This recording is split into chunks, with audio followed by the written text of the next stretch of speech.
ငါရှင်ဟင်းကိုပေါ့နော်ငါရှင်ဟင်းကိုပင်သိန်းလေးနဲ့ချက်မှာဖြစ်ပါတယ်လို့နော်ငါရှင်ဟင်းကိုပင်သိန်းလေးနဲ့ချက်မယ်နောက်ပြီးလို့ရှိရင်ငါစီရိုင်းလေးတစ်ခွက်ချက်မယ်ပေါ့နော်ကဲအားလုံးပဲသမက်စားပြမယ်လို့နော်ဒါဆိုရင်အောက်အိုးလေးနဲ့ချက်တာပေါ့နော်အောင်မီလေးနဲ့ရှယ်ပဲနော်ကဲဒါဆိုလို့ရှိရင်ပင်သိန်းလေးနဲ့ထည့်မယ်နော်ပြီးလို့ရှိရင်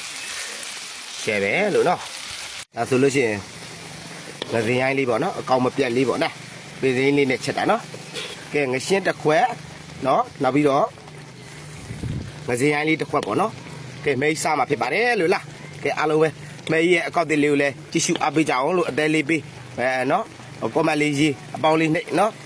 ရှယ်ပေးလို့လိုက်ပေးလို့နော်ကဲမဲရဲ့လက်ရမှုမွေးထွတ်ထွတ်ကလေးပါခင်ဗျမြည်ကြည့်လိုက်အောင်မလား Oh my god အိုးအနံလေးကိုပင်းနေရကွာသူကပင်သိန်းလေးနဲ့ဆိုတော့ရှယ်ပဲနော်သူအောင်မီးလေးနဲ့ဆိုတော့သူကပေါ့နော်မီးလေးကိုရဲနေသူကတို့ဟိုလျှက်စစ်နဲ့ဆိုလို့ရှိရင်ပေါ့တော့ဒီဟင်းဆိုတာလျှက်စစ်နဲ့ချက်တဲ့ဟင်းကပေါ့အနံ့တက်လည်းမကောင်းတယ်လို့ဒီကောင်ကအောင်မီးလေးနဲ့ဆိုတော့အနံ့တက်လည်းကောင်းတယ်နော်စားလို့လည်းကောင်းတယ်အရသာလည်းရှိတယ်လို့နော်ကဲရှယ်ပဲနော်ပြီးရင်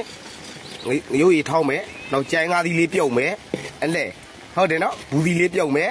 ကဲစားမယ်လို့မေးအပိုင်ပိုင်နိုင်စားပြမယ်လို့နော်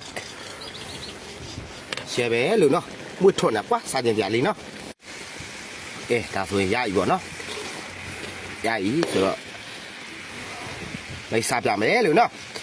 ကဲမေးယူချစ်လို့ခင်လို့အသက်ပေးလိုက်ပေးကောမရေးတဲ့တူတယောက်ချင်းဒီတိုင်းကိုမေးချစ်ပါတယ်လို့လားမေးရဲ့အစားဘလော့လေးတွေကိုအားပေးတဲ့အတွက်လည်းပဲမေးအထူးထူးကျေးဇူးတင်ပါတယ်လို့နော်ညာကွင်းထွက်တာညာကွင်းထွက်တော့ငစရိုင်းလေးတက်တာတွေ့လို့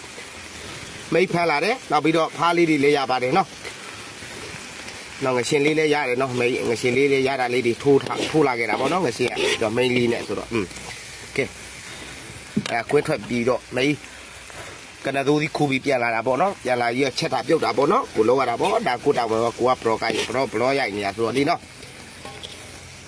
ကဲဒါဆိုလို့ရှိရင်ရပြီဗျာနော်သူ့ရဲ့အရသာလေးကိုမွေးထွန်းပေသိန်းနိုင်လေးနဲ့ပေသိန်းနိုင်လေးထွက်နေတာနော်ရှယ်ပဲလားကဲအားလုံးပဲဘိုင်ဘိုင်လို့နော်